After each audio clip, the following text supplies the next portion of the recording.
మన north side చాలా బాగా అన్ని సర్వీసులు బాగా చేస్తున్నారండి. అతను పదవిలో లేనప్పుడు కూడా చాలా కష్టపడ్డారు నిరంతరం. అందుకనే ఆయన కోసం ఎంత ఎండైనా వర్షం అయినా సరే మేము వస్తాం సార్. ఇప్పుడు నామినేషన్ లోపలికి వెళ్ళారు. అతను ఎంతసేపు రాకపోయినా అక్కడే వెయిట్ చేస్తాం సార్. అతను కలిసి సర్వీసులు బాగా చేస్తారు సార్. ప్రజల కష్ట సుఖాలన్నీ చూస్తారు.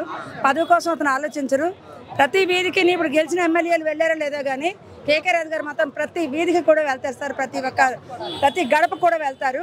సో ఆయన వెనకతల ప్రతి ఒక్కసారి కూడా గడప గడప కార్యక్రమంగా పెద్ద ఎత్తున చంద్రబాబుకి సపోర్ట్ చేస్తారని విశాఖపట్నంలో ఎస్పెషల్గా టీడీపీ పట్టున ప్రాంతం అంటారు. మీరు చూస్తే ఈరోజు కేకే రాజు గారి కోసం వచ్చారు. ఏమన్నా మారింది అనుకోవచ్చా సినారియో? చాలా మారింది. ఎందుకంటే ఇప్పుడు జరిగిన దానికి ముందు జరిగిన దానికి చాలా ఇదిగా ఉంది.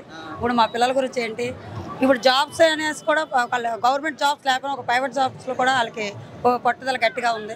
మా పిల్లలైతే ఒకప్పుడు చదువుకోవడానికి మేము భయపడేవారు, ఇప్పుడు బాగా చదువుకుంటున్నారు. అంటే కేకే రాజు గారి వల్ల కూడా మాకు చాలా మేలు కూడా జరిగింది. ఏం జరిగిందమ్మా మేలు? నా భర్త చనిపోయారు అనేసి నాకు బీమా రాకపోతే అతని దగ్గర నుంచి చేయించారు. బాబు నాకు ఎంత కష్టం ఉందంటే ముందుగా వస్తారు. అలా మా ప్రతిసారి నా షాప్ కానీ నా గడప కానీ కొన్ని 100 సార్లు వచ్చారు.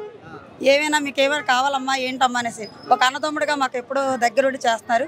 అది ఇక్కడ కేకే రాజు గారే కాదు, మన సీఎం గారు కూడా, జగన్ గారు కూడా మాకు సాయం చేస్తున్నారు. ఇక్కడి నుంచి కబురు అందినా అక్కడ కబురు పంపించినా వెంటనే ప్రజలు సేవ చేశారన్నారు. ఆ సేవను గుర్తుపెట్టుకుని ఓటేస్తారని నమ్మకం ఉందా? ఎందుకేరమ్మా? ఏం చేయలేదని ఓటేయము. మేము మర్చిపోయినా మా ఫీజులు మా పిల్లలకు మర్చిపోయినా జగనన్న గారు పంపిస్తున్నారు. మేము ఇప్పుడు చదవాలి, నా పిల్లలు ఇంకా గట్టిగా చదవాలి, పెద్ద పెద్ద చదువులు చదవాలి. మాకు తెలియని చదువులు కూడా ఇప్పుడు మేము చదివిస్తున్నాం మా పిల్లలకి. అందుకనిసే మాకు సీఎం గారు జగన్ గారు రావాలి, ఇక్కడ కేకే రాజు గారే మాకు గెలవాలి. అది మా మనస్ఫూర్తిగా మేము నమ్ముకున్న మా అమ్మ తల్లి సాక్షిగా గెలవాలని మా కోరిక.